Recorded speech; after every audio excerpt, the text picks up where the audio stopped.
My name is Kale Voss, and I am a xenobiologist. My job is to study living things, how they move, how they think, how they survive. I have spent years watching creatures in their natural environments, cataloging their habits, understanding their behaviors. Most people find my work boring. I find it essential. Because when you truly understand something, you are never surprised by it. And when you are never surprised, you are never helpless. I want to tell you about something that happened aboard the Aurelian Drift, a coalition research vessel that carries over 4,000 crew members from 27 different species. Humans have only been part of the Galactic Coalition for 11 years. That is not very long. Most species still look at us the way you might look at a small dog that wandered into a wolf convention, with a mix of mild amusement and complete dismissal. No armored hide, no venom sacs, no reinforced bone structure, no biological weapons of any kind. The Coalition Xenobiology Catalog officially rates humans as a threat tier 2 out of 10. 2. The Pelhari houseflies they keep in the medical bay for specimen collection are rated 3. I never argued with that rating. I just kept my research log updated and stayed observant. The ship itself felt like a living organism, thousands of bodies moving through pressurized corridors, each species carrying its own customs, its own social rules, its own unspoken hierarchy. In any ecosystem, there are animals that test boundaries. They do it not out of necessity, but out of instinct, to locate the edges of what they can get away with. On the Aurelian Drift, that animal was named Dorak. He was Kethavari. His species stood nearly 7 feet tall on average, with triple-jointed arms, skin like hardened leather, and a social structure built entirely on physical dominance. They were impressive. They were also, in my professional assessment, extremely predictable. Dominant species in any environment follow the same basic behavioral pattern. They push until something pushes back. If nothing pushes back, they push harder. Dorak had been pushing for months before I started keeping records. A displaced meal tray in the commissary. A shoulder that connected a little too firmly with a smaller crew member in a crowded corridor. A container of equipment left just close enough to a walkway that his foot could catch it. Entirely by accident. Entirely without consequence. None of it was ever quite enough to file a formal complaint. The Coalition Conduct Code requires documented evidence of intent. Intent is difficult to prove when someone is skilled at making cruelty look like coincidence. I began logging everything. Dates, times, the specific individuals involved, Dorak's body language before and after each incident, the slight tension in his upper limbs that preceded contact, the deliberate relaxation afterward that I recognized as satisfaction. In any other context, I would have been documenting a predator. My sister Senna worked in the technical systems department, 3 decks below mine. She was 27, sharp, and had spent 8 months saving her personal credits to purchase a set of calibrated sensor instruments that she used for her work. They were precise tools, irreplaceable on a vessel this far from the nearest supply station, and she was proud of them in the quiet, careful way that people are proud of things they earned through genuine effort. I was walking behind her in Corridor 7 on a Tuesday morning when Dorak came from the opposite direction. There was space. There was more than enough space. He chose to use the exact narrow path that put his body directly in contact with hers. The impact was measured. Enough to send her sideways, not enough to look deliberate. Her equipment bag hit the floor hard. The seal came apart. 2 instruments struck the metal deck at the wrong angle, and the sound they made told me everything I needed to know before I even looked down. She knelt to collect the pieces. She did not cry. She went very, very still, in the way that I had seen her go still twice before in our lives. And both of those times, something significant had followed. Dorak didn't slow down. His body language, as he continued walking, registered as completely unbothered. To him, this was nothing. A moment, already forgotten. I walked to her and helped her gather the pieces. She looked at me and said, very quietly, to leave it alone. I told her I would. I went back to my quarters and opened my research terminal. Over the next 48 hours, I did what I always do when I encounter a species that has become relevant to my circumstances. I studied. The Kethavari are a fascinating species biologically, once you move past the intimidating exterior. Their triple-jointed arms are a product of an arboreal evolutionary history. Their ancestors lived in the high canopy forests of their homeworld, and needed limbs that could grip, reach, and swing across significant vertical distances. This gave them exceptional strength in the vertical axis. Compressive force, downward pressure, gripping. These are areas where Kethavari physiology is genuinely remarkable. The second joint, however, the middle point in that triple configuration, tells a different story. It was designed by evolution for vertical load. Lateral torque, meaning sideways twisting force applied against the joint's natural axis, was never part of the design requirement. The joint has no significant structural reinforcement against that specific type of force. It is, in engineering terms, a vulnerability hidden inside an otherwise impressive structure. Most species would never find it, because most species that encounter a Kethavari are either equally large and focused on straightforward force, or they are small enough that they never get close enough to matter. I also studied their neurological pain response. Kethavari have a genuinely high threshold for compressive pain. Blunt impact, pressure, even significant physical stress registers lower on their subjective discomfort scale than it would for a human. This contributes to their reputation for toughness. What their nervous system is not calibrated for is torque-based force.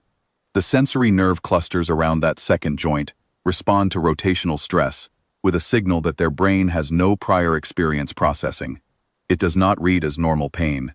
It reads as something categorically wrong, which triggers a crisis response disproportionate to the actual structural damage.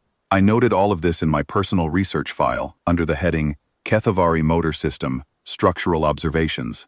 This was, I told myself, purely academic. I also submitted 6 weeks of documented incident logs to Commander Thess Orvain, not as a formal complaint, but framed as behavioral observation data on an unusual crew dynamic that I thought deserved administrative awareness. She read the entire document during our meeting. She did not speak for a long time afterward. Then she told me she would review the matter formally and that I should continue focusing on my own work. The way she said it carried a specific weight. It was the tone of someone who had suspected something for a while and was choosing carefully how to respond to confirmation. I thanked her and returned to my research. 3 days later, I was in Secondary Cargo Bay D reviewing equipment manifests. This was not a coincidence. I had spent 1 week observing Dorok's movement patterns and identified 3 locations where he regularly went during low traffic hours. The cargo bay was one of them. Senna came through to retrieve a replacement calibration tool from the storage lockers. She did not know I was there until she saw me, and her expression made it clear she was not pleased. She asked me what I was doing. I told her I was reviewing manifests. She gave me the look that younger sisters develop specifically for older brothers who are technically telling the truth. Dorok arrived 4 minutes later. He noticed me immediately, and his attention dismissed me just as immediately. A flicker of assessment, a conclusion of non-threat, and then his focus moved to Senna. He said something in Kethavari. I speak the language at an intermediate level, enough to follow most conversation, enough to understand exactly what he said. It was dismissive and unkind, a comment about how the small mammal species seemed to trail after him in groups now. I responded to him in Kethavari. I used a specific grammatical register, one that Kethavari culture reserves for addressing someone you consider socially beneath you, but are willing to acknowledge as a living creature, rather than background noise. It is precise. It is correct. It is, by Kethavari social standards, one of the most deliberate insults available in the language. The cargo bay went very quiet. Dorok turned to look at me fully for the first time. His posture changed in a way I recognized from my research. The upper limb tension, the slight forward lean. I had seen this exact configuration in my incident logs 14 times. He extended one arm and pushed me, not with his full strength. To him, this was still dismissal, a gesture, not a challenge. The Kethavari equivalent of shooing away something small. I let the force move me 1 step to the side. Conservation of momentum. I have known since I was 19 that there is no value in resisting force you can redirect. As his arm extended through the push, and before he could pull it back, my right hand closed around his forearm, just above the second joint. My left hand braced against the back of his upper arm. My grip was not aggressive, it was positional, the way you hold an instrument when you are about to take a reading. He began to pull back, and I applied lateral torque. The angle was 40 degrees off the joint's natural load axis. The force involved was approximately 180 newtons, well within human capability. Nothing extraordinary. I had calculated the necessary threshold 3 times and I had been precise. The sound was not loud. It was brief and it was specific, and I have no interest in describing it further. Doric went to one knee in under a second. His other hand came down to the floor to stabilize himself. The noise he made was one I had never heard from him before, and I had been observing him for 6 weeks. I released his arm and took one step back. I said, in standard coalition common, at a normal conversational volume, that was for the bag. Medic Yuan, a Pelhari with 6 limbs and 6 eyes, and an exceptionally well-developed sense of professional timing, emerged from the adjacent corridor entrance at that precise moment. Yuan stood completely still. All 6 eyes moved between me and Doric in a way that suggested significant recalculation was occurring. The formal review that followed was brief. Doric did not file a complaint. The social arithmetic of his species worked against him in a way that no coalition legal code needed to enforce. To report that a Tier 2 species had put him on the floor in front of a witness was to broadcast that fact to every Kethavari on the vessel. He stayed silent. The incident was reviewed anyway, because Yoon had been a witness, and Yoon was thorough. Commander Orvain called me to her office. She had my 6 weeks of behavioral documentation open on her terminal. She noted that Doric had initiated physical contact first. She noted that my response could technically be classified as defensive redirection under Coalition Crew Conduct Code. Subsection 7, paragraph 3. She asked me if I had genuinely believed there was a credible ongoing threat to crew members at the time of the incident. I told her yes. I could provide supporting documentation. She looked at me steadily for a moment. She said, very evenly, that I was a biologist. I confirmed this. She observed that I appeared to have done considerable research into Kethavari physiology.